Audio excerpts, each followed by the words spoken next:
1707년 스코틀랜드와 잉글랜드가 통합되어 그레이트 브리튼 왕국이 탄생했습니다. 이 작은 섬나라는 불과 200년 만에 전 세계 육지 면적의 4분의 1을 차지하는 제국으로 성장했죠. 해가 지지 않는다는 표현이 생겨날 정도였습니다. 그런데 어떻게 이런 일이 가능했을까요? 프랑스, 스페인, 네덜란드 같은 강대국들이 즐비했던 시대에 영국은 어떤 전략으로 그들을 제치고 세계 최강국이 되었을까요? 그 비밀은 단순히 군사력만이 아니었습니다. 무역, 외교, 식민지 경영 시스템까지 모든 것이 맞물려 돌아가는 정교한 제국 건설 프로젝트였죠. 오늘은 그 놀라운 이야기를 자세히 파헤쳐 보려고 합니다.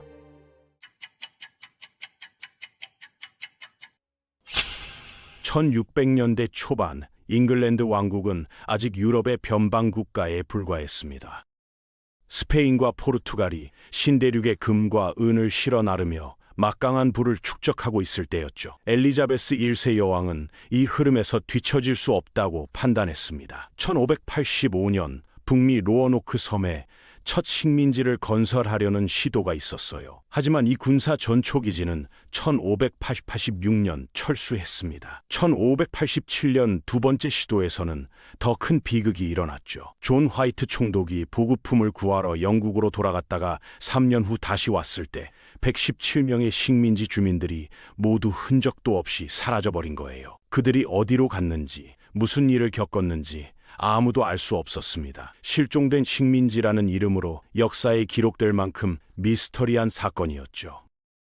하지만 엘리자베스는 포기하지 않았습니다. 실패에서 교훈을 얻은 그녀는 전략을 바꿨어요. 직접 왕실이 식민지를 관리하는 대신 민간 기업에 독점 무역권을 부여하는 방식을 택한 겁니다. 1581년 터키 회사가 설립되어 오스만 제국과의 무역을 담당했고 1592년에는 베니스 회사와 합병되어 레반트 회사로 재편되었습니다. 그리고 1600년에는 동인도 회사가 탄생했죠. 이 회사들은 단순한 무역 상사가 아니었어요. 왕실 헌장을 받아 특정 지역에서 모든 잉글랜드 무역을 독점할 권리를 가진 줄국가 기관이었죠. 군대를 보유할 수 있었고 조약을 맺을 수도 있었습니다. 이윤을 추구하는 기업이면서 동시에 제국 확장의 천병 역할을 한 겁니다. 1603년 엘리자베스가 사망하면서 잉글랜드 왕위는 스코틀랜드 왕 제임스 6세에게 넘어갔습니다. 그는 잉글랜드에서는 제임스 1세로 불렸죠. 한 사람이 두 왕국의 왕이 된 겁니다.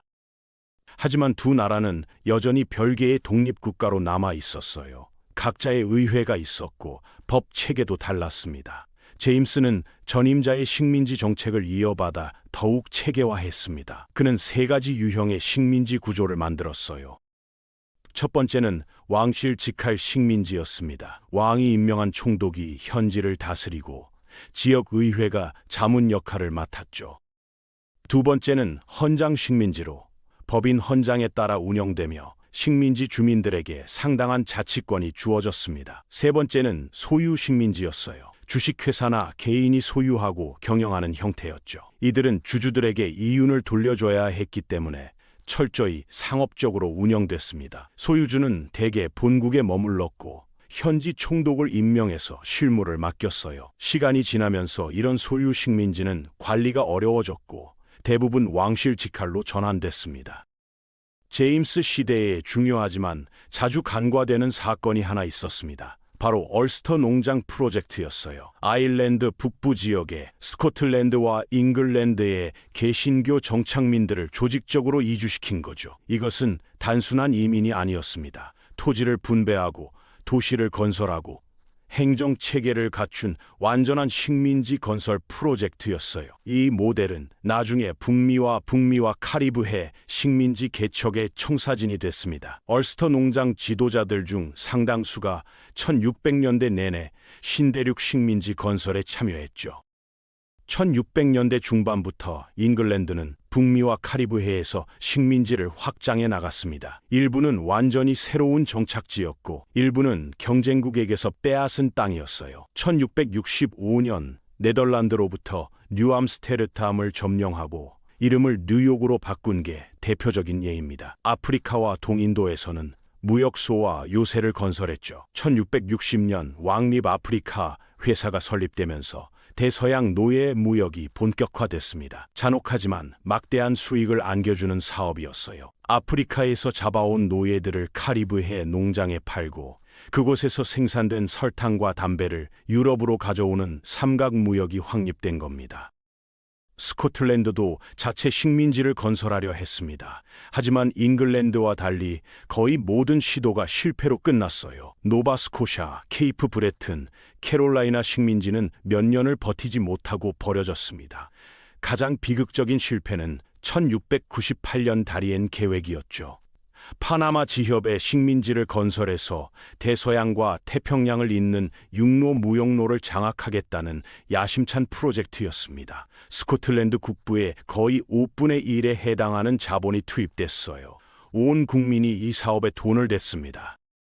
배들이 다리엔 해안에 도착했을 때 정착민들은 희망에 부풀어 있었습니다. 그들은 식민지를 칼레도니아라고 명명하고 뉴에든버러라는 정착지 건설을 시작했죠. 하지만 현실은 가혹했습니다. 열대성 질병이 창궐했고 식량이 부족했어요. 인근 스페인군의 공격도 있었습니다. 1699년 제보급선이 도착했지만 이미 늦었어요. 정착지는 무너지고 있었습니다. 결국 생존자들은 식민지를 포기하고 스코틀랜드로 돌아갈 수밖에 없었죠. 원래 2,500명이었던 정착민 중 살아 돌아온 사람은 수백 명뿐이었습니다. 다리엔 참사로 스코틀랜드는 금융위기에 빠졌습니다. 막대한 공적 자금이 허공으로 사라진 거예요. 많은 스코틀랜드인들은 이제 잉글랜드와 통합하는 것이 유일한 살 길이라고 생각하기 시작했습니다. 잉글랜드에 번영하는 식민지 무역에 참여하는 게 파산한 나라를 되살릴 방법이라고 본 거죠. 하지만 통합까지는 아직 시간이 필요했습니다.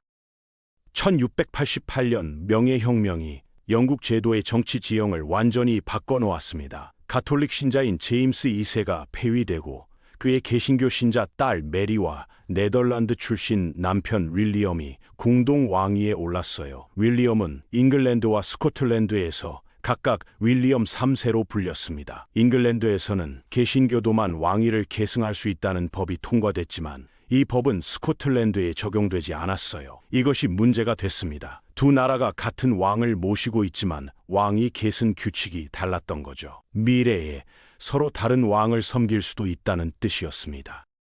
1700년대 초엔 여왕 시대에 이 문제를 해결하기 위한 협상이 시작됐습니다. 잉글랜드는 스코틀랜드에 경제적 혜택을 제시했어요. 식민지 무역 차협권, 경제 지원, 부채 탕감 등이었죠. 스코틀랜드 의회는 격렬하게 논쟁했습니다. 일부는 독립을 포기하는 것이라며 반대했고 다른 이들은 경제적 생존을 위해 불가피하다고 주장했어요. 결국 1707년 연합법이 통과됐습니다. 잉글랜드와 스코틀랜드는 그레이트 브리튼이라는 하나의 왕국으로 합쳐진 겁니다. 두 의회도 하나로 통합됐고 새로운 국기가 제정됐죠.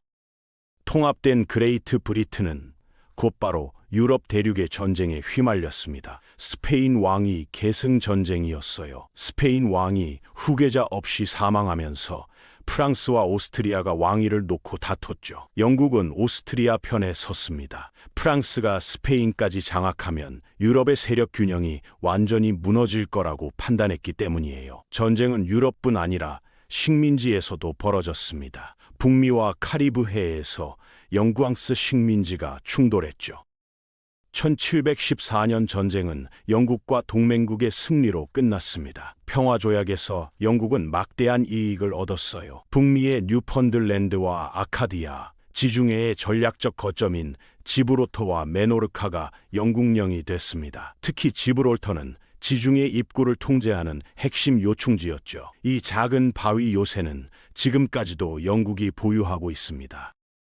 인도에서는 동인도 회사가 프랑스와 치열한 경쟁을 벌이고 있었습니다. 기술적으로 제국의 일부는 아니었지만 영국 정부의 묵인하에 독자적인 군사작전을 수행했어요. 1757년 6월 23일 플라시 전투가 전환점이 됐습니다. 벵골의 나와브 통치자 시라지 우드 다울라와 그를 지원하던 프랑스군을 상대로 로버트 클라이브가 결정적인 승리를 거둔 거죠. 클라이브는 나와부의 군대 사령관 미르 자파르를 매수했고 그의 배신으로 5만 명의 대군이 3천 명의 영국군에게 패배했습니다. 이 전투 이후 동인도 회사는 벵골 지역의 실질적 지배자가 됐습니다.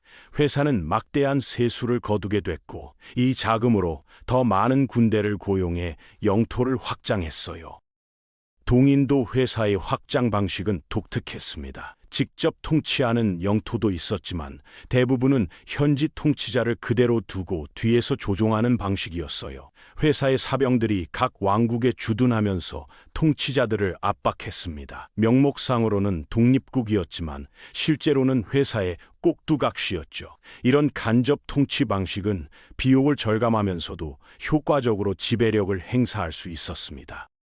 18세기 중반 유럽에서 또 다른 큰 전쟁이 벌어졌습니다. 오스트리아 왕위 계승 전쟁과 7년 전쟁이었어요. 이 전쟁들도 유럽을 넘어 전 세계 식민지로 확대됐습니다. 영국과 프랑스는 북미, 인도, 카리브해 곳곳에서 충돌했죠. 영국은 막강한 해군력을 바탕으로 우위를 점했습니다. 1759년 퀘벡 전투에서 프랑스군을 격파하고 누벨 프랑스의 중심지를 점령했어요. 이듬해인 1760년 프랑스는 북미 대륙에서 사실상 철수했습니다. 150년 동안 건설한 식민지가 무너진 거죠. 스페인도 전쟁 말기에 프랑스 편에 가담했다가 패배했습니다. 그 대가로 플로리다를 영국에 넘겨야 했어요. 1763년 파리 조약으로 전쟁이 공식 종결됐을 때 영국은 엄청난 영토를 손에 넣었습니다. 북미 동부 해안 전체, 캐나다, 카리브해의 여러 섬들이 영국령이 됐죠. 도미니카, 그레나다, 세인트 빈센트 그레나딘, 토바고가 새롭게 추가됐습니다.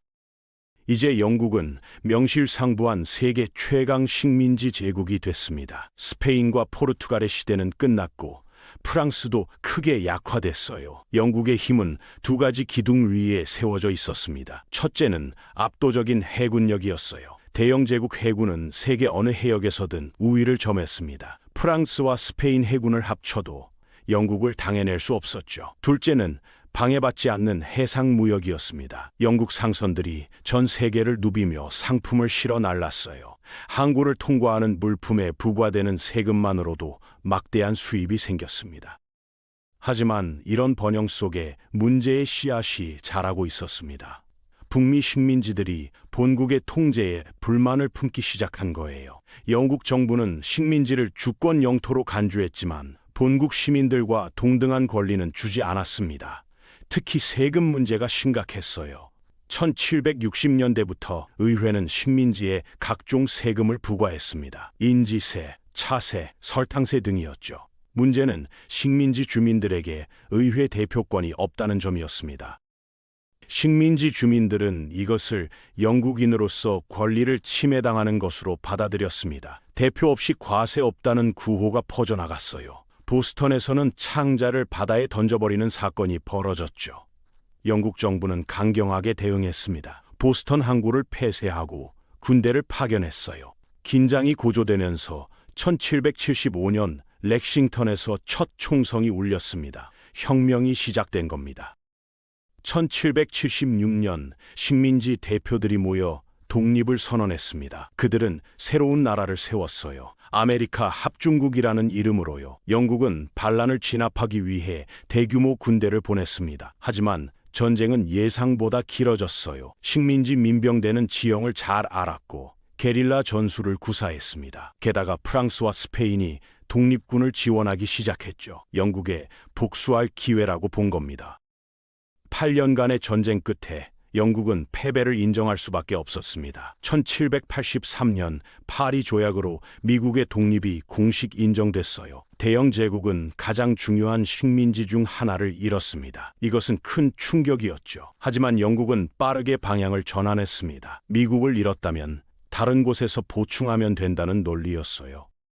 제국 확장의 초점이 아시아, 태평양, 아프리카로 옮겨갔습니다. 탐험가들이 아직 유럽인이 발을 들이지 않은 땅을 찾아 나섰어요. 제임스 쿡 선장이 대표적인 인물이었습니다. 그는 세 차례의 항해를 통해 태평양의 광대한 지역을 지도로 만들었죠. 1770년 호주 동부 해안과 뉴질랜드를 영국령으로 선포했습니다. 쿵은 세 번째 항해 중 하와이 섬에서 원주민과의 충돌로 사망했지만 그가 발견한 땅들은 제국 확장의 새로운 터전이 됐어요.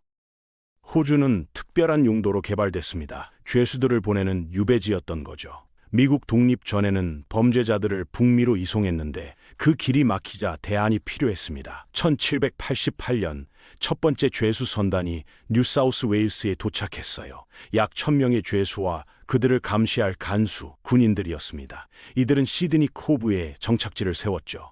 죄수 이송은 19세기 중반까지 계속됐습니다. 수만 명의 영국인이 이런 식으로 호주로 건너갔어요. 북태평양에서도 영국의 영향력이 확대됐습니다. 1790년대 조지 밴쿠버와 알렉산더 맥켄지 같은 탐험가들이 북미 서부 해안을 조사했어요. 그들은 태평양 연안의 광활한 땅을 영국령으로 주장했습니다. 모피 모역이 주요 동력이었죠. 비버 가죽이 유럽에서 높은 가격에 팔렸기 때문입니다. 로키 산맥 너머 내륙 지역까지 영국 상인들이 진출했어요. 영국령 북아메리카가 대륙을 가로질러 서쪽으로 뻗어나간 겁니다. 1803년 유럽에서 다시 전운이 감돌았습니다. 나폴레옹 보나파르트가 프랑스 황제로 즉위하고 유럽 정복에 나선 거예요. 영국은 프랑스의 가장 큰 적이었습니다. 나폴레옹은 영국 침공을 준비했지만 이를 위해서는 해군력에서 우위를 점해야 했죠. 영국은 프랑스 항구를 봉쇄하고 해외 영토를 공격하는 전략을 펼쳤습니다. 프랑스의 보급로를 끊고 고립시키려는 의도였어요. 1805년 트라팔가 해전이 벌어졌습니다. 스페인 남부 해안 앞바다에서 영국 함대와 프랑스, 스페인 연합함대가 맞붙었죠. 영국 함대를 지휘한 넬슨 제독은 대담한 전술을 구사했습니다. 적 함대를 두 동강 내는 종렬 공격을 감행한 거예요. 위험한 전술이었지만 효과는 확실했습니다. 영국 함대는 압도적인 승리를 거뒀어요. 하지만 넬슨 제독은 전투 중 프랑스 저격병의 총탄에 맞아 전사했습니다. 그는 영국의 영웅으로 기억됐죠. 트라팔가 해전은 두 가지 중요한 결과를 낳았습니다. 첫째, 영국 본토에 대한 침공 위협이 완전히 사라졌어요. 나폴레옹은 영국을 직접 공격할 수 없다는 것을 깨달았습니다. 둘째, 영국 해군의 절대적 우위가 확립됐죠. 향후 100년 이상 어떤 나라도 해상에서 영국에 도전할 수 없었습니다. 이것은 제국 확장의 결정적인 토대가 됐어요. 나폴레옹 전쟁은 1815년까지 계속됐습니다. 워털루 전투에서 나폴레옹이 최종 패배하면서 전쟁이 끝났죠. 승전국들이 모여 전후 처리를 논의했습니다. 영국은 또다시 막대한 영토를 획득했어요. 이오니아 제도, 몰타, 모리셔스, 세인트루시아, 세이샬, 트리니다드 토바고, 가이아나, 실론, 케이프 식민지가 영국령에 추가됐습니다. 특히 케이프 식민지는 전략적으로 매우 중요했어요. 아프리카 남단에 위치해 인도로 가는 해로를 통제할 수 있었기 때문이죠.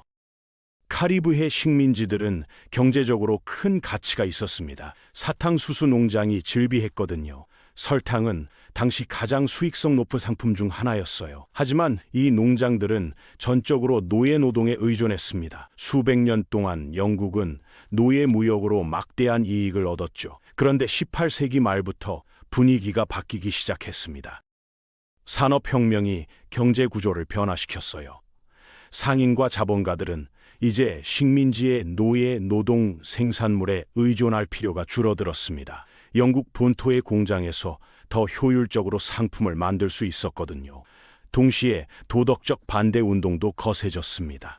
퀘이커 교도들을 중심으로 한 폐지론자들이 노예제의 잔혹함을 알리기 시작했어요. 그들은 의회에 청원하고 불매 운동을 벌였습니다. 정치적 압력이 커지면서 1807년 영국 의회는 노예 무역 폐지법을 통과시켰습니다. 새로운 노예를 사고 파는 것이 금지된 거죠. 하지만 이미 노예 신분인 사람들은 여전히 노예로 남았어요. 완전한 폐지까지는 27년이 더 걸렸습니다. 1834년 노예제 폐지법이 통과되면서 영국 제국 내 모든 노예가 법적으로 자유인이 됐습니다. 농장주들에게는 보상금이 지급됐고 전 노예들은 일정 기간 도제 노동을 해야 했어요. 1815년부터 1914년까지의 100년은 영국 제국의 세기로 불립니다. 이 기간 동안 제국은 최대 영토를 차지했고 세계 경제를 지배했죠. 인도에서 동인도 회사는 아대륙 대부분을 장악했습니다. 하지만 1857년 큰 위기가 찾아왔어요. 세포이 반란이 일어난 겁니다. 세포이는 동인도 회사 군대에 고용된 인도인 병사들이었죠. 그들이 영국 사령관들에게 반기를 든 겁니다. 반란의 직접적인 원인은 새로 도입된 엔필드 소총이었습니다. 탄약통에 돼지 기름과 소 기름이 발라져 있다는 소문이 돌았어요. 힌두교도에게 소는 신성한 동물이고 무슬림에게 돼지는 부정한 동물입니다. 병사들은 이것을 종교 모독으로 받아들였죠. 하지만 더 깊은 원인이 있었습니다. 동인도 회사의 가혹한 통치, 전통 지배층의 권한 박탈, 서구화 강요 등에 대한 불만이 쌓여 있었던 겁니다. 반란은 빠르게 번져나갔습니다. 델리, 럭나우, 캄푸르 등 주요 도시가 반란군의 손에 들어갔어요. 영국인들은 포위되거나 학살당했습니다. 동인도 회사는 본국에서 지원군을 요청했죠. 영국 정규군이 투입되면서 전세가 역전됐습니다. 1858년 반란은 진압됐지만 피해가 막대했어요. 양측 모두 수십만 명이 사망했습니다. 영국 정부는 이 사건을 계기로 중대한 결정을 내렸습니다. 동인도 회사를 해산하기로 한 거예요. 회사가 더 이상 인도를 효과적으로 통치할 수 없다고 판단한 겁니다. 1858년 인도는 영국 왕실의 직접 통치하에 들어갔습니다. 빅토리아 여왕이 인도 황제를 겸하게 됐죠. 인도는 제국의 가장 귀중한 영토가 됐습니다. 왕관의 보석이라고 불릴 정도였어요. 19세기 내내 영국의 가장 큰 지정학적 경쟁자는 러시아 제국이었습니다. 러시아는 남쪽과 동쪽으로 영토를 확장하고 있었어요. 중앙아시아와 지중해 지역이 목표였습니다. 이것은 영국의 이익과 정면으로 충돌했죠. 러시아가 지중해로 진출하면 수에즈 운하와 인도로 가는 항로가 위협받을 수 있었습니다. 중앙아시아에서 러시아가 남하하면 인도 북부 국경이 위험해질 수 있었어요. 1853년 러시아가 오스만 제국이 통치하는 발칸 반도를 침공했습니다. 영국과 프랑스는 터키를 지원하기로 결정했어요. 1854년 크림 전쟁이 시작됐습니다. 영국군이 흑해로 파병됐죠. 전쟁은 3년간 계속됐습니다. 참혹한 전투였어요. 양측 모두 엄청난 인명피해를 입었습니다. 특히 세바스토폴 포위전은 11개월이나 지속됐죠. 1856년 러시아가 패배를 인정하면서 전쟁이 끝났습니다. 영국은 지중해와 중동에서 자신의 지위를 확인했어요. 러시아의 남하 정책은 좌절됐습니다. 하지만 중앙아시아에서는 상황이 더 복잡했어요. 러시아와 영국이 각각 세력권을 확대하면서 긴장이 고조됐습니다. 이것을 대게임이라고 불렀죠. 1878년 양국은 부분적인 합의에 도달했습니다. 각자의 영향권을 인정한 겁니다. 같은 해 영국은 오스만 제국으로부터 키프로스 섬을 획득했어요. 지중해 동부의 전략적 거점을 확보한 겁니다. 아프리카에서도 영국의 팽창이 가속화됐습니다. 케이프 식민지로 영국인 이민자들이 대거 유입되기 시작했어요. 1820년대부터 수천 명이 정착했습니다. 이것은 기존 정착민들과 마찰을 빚었죠. 네덜란드계 보어인들은 영국 통치를 거부하고 내륙으로 이동했습니다. 그들은 그레이트 트레이키이라 불리는 대이동을 감행했어요. 북쪽 내륙에 트란스발과 오렌지 자유국이라는 독립공화국을 세웠습니다. 하지만 이 지역에서 금과 다이아몬드가 발견되면서 상황이 바뀌었습니다. 영국은 이 귀중한 자원을 포기할 수 없었어요. 긴장이 고조되다가 결국 전쟁으로 이어졌습니다. 제2차 보어 전쟁이 1899년 시작됐죠. 보어인들은 완강하게 저항했습니다. 게릴라 전술을 구사하며 영국군을 괴롭혔어요. 영국은 결국 강제 수용소를 설치하고 민간인들을 가두는 가혹한 정책을 펼쳤습니다. 1902년 보어 공화국들이 항복하면서 전쟁이 끝났어요. 남아프리카 전역이 영국의 지배하에 들어갔습니다. 북아프리카에서는 수에즈 운하가 핵심이었습니다. 1869년 개통된 이 운하는 지중해와 홍해를 직접 연결했어요. 유럽에서 인도로 가는 항해 거리가 수천 킬로미터 단축됐습니다. 영국에게는 생명선이나 다름없었죠. 처음에는 프랑스와 이집트가 운하를 소유했습니다. 하지만 이집트가 재정 위기에 빠지면서 지분을 매각했고 영국이 이를 매입했어요. 1882년 영국은 이집트를 군사적으로 점령했습니다. 형식적으로는 오스만 제국의 속국으로 남았지만 실질적으로는 영국이 통치했죠. 19세기 말 아프리카 분할이 본격화됐습니다. 유럽 열강들이 대륙을 나눠 가진 거예요. 영국은 동부와 남부 대부분을 차지했습니다. 케냐, 우간다, 탄자니아, 잠비아, 짐바브웨, 보츠와나 등이 영국령이 됐어요. 케이프에서 카이로까지 대륙을 종단하는 철도를 건설하려는 야심찬 계획도 있었습니다. 하지만 20세기가 시작될 때까지 완성되지 못했죠. 영국의 경제력은 세계를 지배했습니다. 제국에 속하지 않은 나라들의 경제도 영향을 받았어요. 중국, 아르헨티나, 페르시아 등이 그랬습니다. 영국 자본이 이들 나라에 대규모로 투자됐고 무역도 활발했죠. 사실상의 경제적 종속관계가 형성된 겁니다. 세계 경찰 역할을 자처하면서 영국은 국제 질서를 자국에 유리하게 만들었어요. 1902년 전적선이라는 전신망이 완성됐습니다. 해저 케이블로 제국의 모든 영토를 연결한 거예요. 런던에서 캐나다, 인도, 호주, 남아프리카로 직접 전신을 보낼 수 있게 됐습니다. 통신혁명이었죠. 정보가 실시간으로 전달되면서 제국 통치가 훨씬 효율적이 됐어요.